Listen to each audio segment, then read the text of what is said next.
Nós somos mestres em inventar dificuldades, inventar problemas, criar cruz imaginária que não existe na realidade. E qual é a questão? A grande questão é que para essas cruzes imaginárias, Deus não tem como nos ajudar, porque nós estamos criando. Ele ajuda, ele dá a graça quando a cruz é real, quando é algo verdadeiro, algo palpável. Aí ele dá a graça atual para que a gente supere. Deus não dá um fardo maior do que aquele que a gente possa carregar. Aí você fala assim para mim: nossa, Mateus, mas eu estou muito sobrecarregado. Pode ser então que você esteja carregando cruz que não é sua. E quando você perceber o que eu vou falar agora, você já pode começar a deixar elas pelo caminho, porque essas cruzes você não precisa carregar. Está entendendo? Muita gente cria cruz imaginária e ainda fala: não, mas Jesus falou lá em Lucas capítulo 9, versículo 23, abraça a sua cruz e carrega. Mas não é essa que Jesus está falando, não. É essa que você inventou na sua cabeça. Então é disso que nós vamos falar aqui agora no primeiro momento, que são essas cruzes que nós, seres humanos, criamos. Primeiro, eu já te expliquei que nossa mente trabalha para nos manter salvos, para nos manter vivos.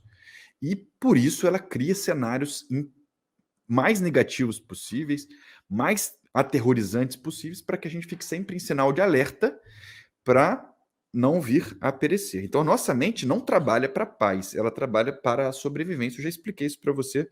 Acho que a gente não precisa entrar nessa toca de coelho de novo aqui. Mas, na prática, como isso acontece? Né? Nós criamos cruzes do futuro. Então, o que são cruzes do futuro? Que roubam, né? Roubam completamente a nossa paz interior, aumentam muito a química na nossa mente e acabam causando ansiedade. Então, se você quer se libertar da ansiedade e encontrar paz interior, é preciso que você perceba que você cria essas cruzes, tá bom? Vamos falar sobre as cruzes do futuro. Então, vamos lá. Preocupações que, de forma antecipada, a gente tenta resolver. Então, vamos lá. O que vai acontecer se o meu esposo perder o emprego? O que pode acontecer se a gente não conseguir fazer essa venda? O que vai acontecer se eu for demitido? Quando fulano crescer, o que vai... Você entendeu? São coisas hipotéticas que estão lá no futuro que nós nos preocupamos agora. O futuro torna-se um fardo pesado para ser carregado no momento errado, porque não é o momento dele. Ah, mas Mateus, espera um pouco. Deixa eu entender isso melhor.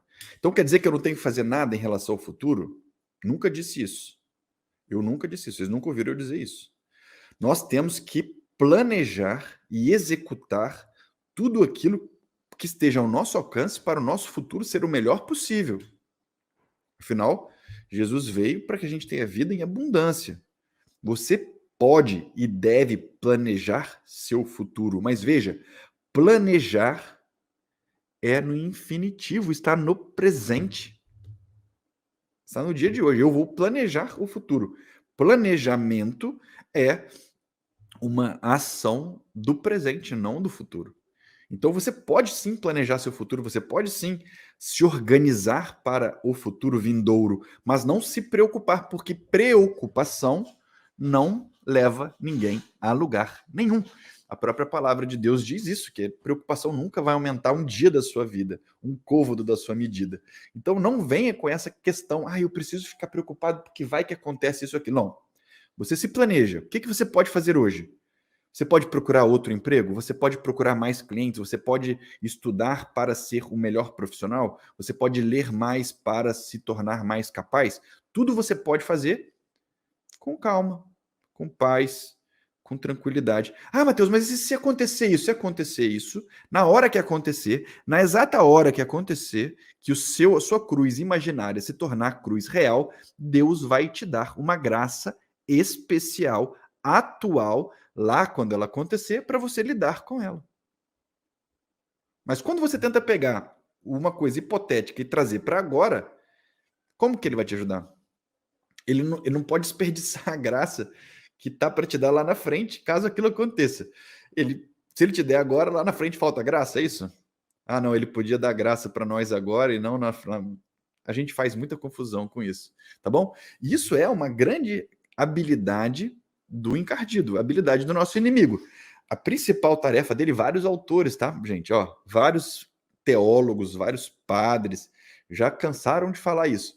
A maior tarefa do inimigo é nos tirar do momento presente, porque assim ele consegue trazer problema para você e é meio que como se tivesse neutralizado a ajuda de Deus, porque Deus te dá graça para viver a cruz real, a cruz que Ele está te deixando viver, não aquelas que você está imaginando lá no futuro. Então a gente não precisa se preocupar com o futuro, a gente pode planejar um futuro que a gente deseja. Pede a graça de Deus para abrir as portas, abrir os caminhos, né, que a gente tenha vida próspera, vida saudável, vida sem sofrimento. Não é problema pedir isso, tá bom? Acontece que quando vierem cruzes, quando vierem obstáculos ou vierem provações que Deus permita vir, aí tudo bem, tá bom? E também é um pouco diferente de sonhar, né? A Fátima está dizendo ali, sonhos. Os sonhos são parte da natureza humana. É saudável sonhar, todos nós podemos sonhar. Os santos faziam sonhos, planos lá para os projetos deles. E isso é muito saudável. A grande questão aqui, gente, é a preocupação, é perder a noite de sono. Cruzes do futuro, você já entendeu quais são. E outras cruzes do passado. As cruzes do passado são curiosas porque elas vêm com um ponto de interrogação, sabe? Com uma dúvida. O que eu poderia ter feito se eu tivesse falado, se eu tivesse beijado, se eu não tivesse traído, se eu não tivesse saído de casa, se eu tivesse educado meus filhos melhor. E é completamente inútil esse tipo de pensamento, completamente inútil. Sabe por quê? Porque o que é que você vai fazer? Está no passado. Não há mais o que ser feito. Não adianta você chorar pelo leite derramado. Mas o que é mais curioso nisso tudo é que se Deus permitiu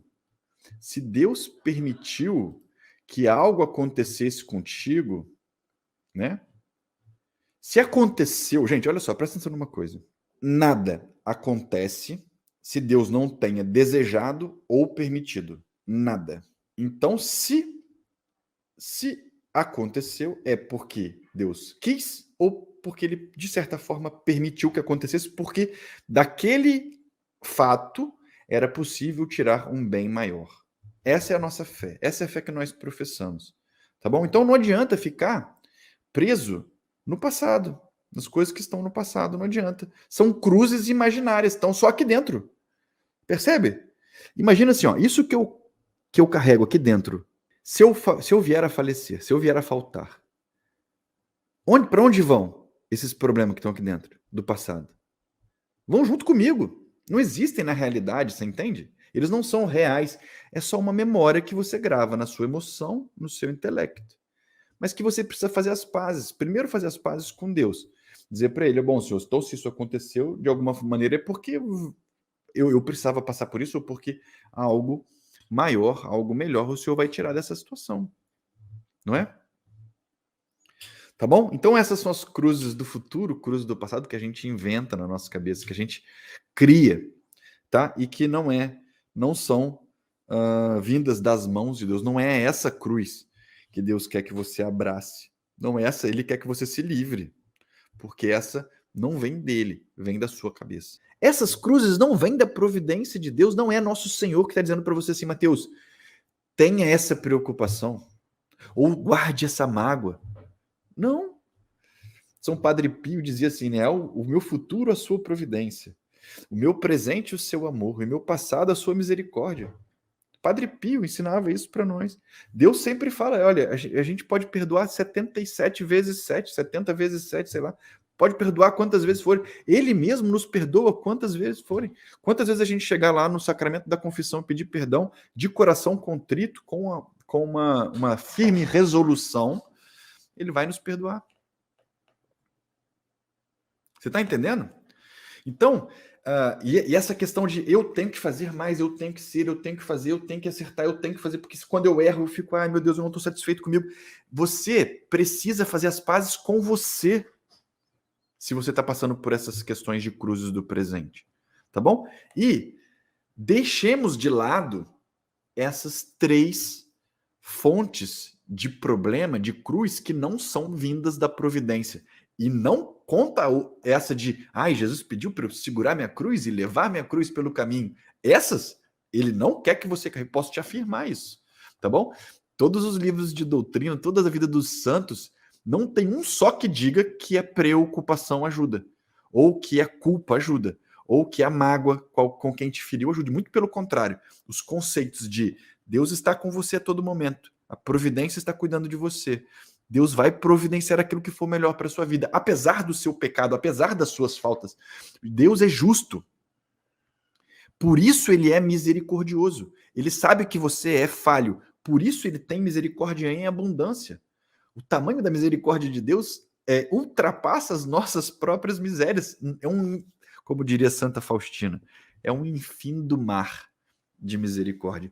Só não nada nela quem não quer, quem fica preso nas coisas do passado. Tá bom? Então, isso aqui de cara, se você começa a trazer isso para sua consciência, se você começa a praticar isso que eu estou falando, de cara já vai deixar sua cruz mais leve. Essas cruzes imaginárias são fonte da ansiedade, gente. São fonte da ansiedade. Preocupação gera cortisol. Cortisol gera ansiedade, gera estresse. Então, se você deixa isso daí um pouco, para de carregar essas cruzes conscientemente, para de se pôr pressão, para de se preocupar tanto, planeja, põe em ação o que está ao seu alcance. Deixa que Deus faz o impossível. O possível você faz, o impossível deixa que ele faz. E o passado, reconcilie-se com o passado, entregue a Jesus, Senhor, olha, eu não gostei daquilo que eu fiz, mas eu fiz, agora está feito, eu não quero mais pensar nisso. E não deixe mais esse pensamento pousar aí no seu aeroporto. Já contei para vocês também, né? Que a nossa mente é como se fosse um aeroporto. Se você deixa pousar o pensamento, o problema é seu. Você vai ter que dar conta dos passageiros que vão descer daquele avião chechelento que pousou aí na sua cabeça, tá bom?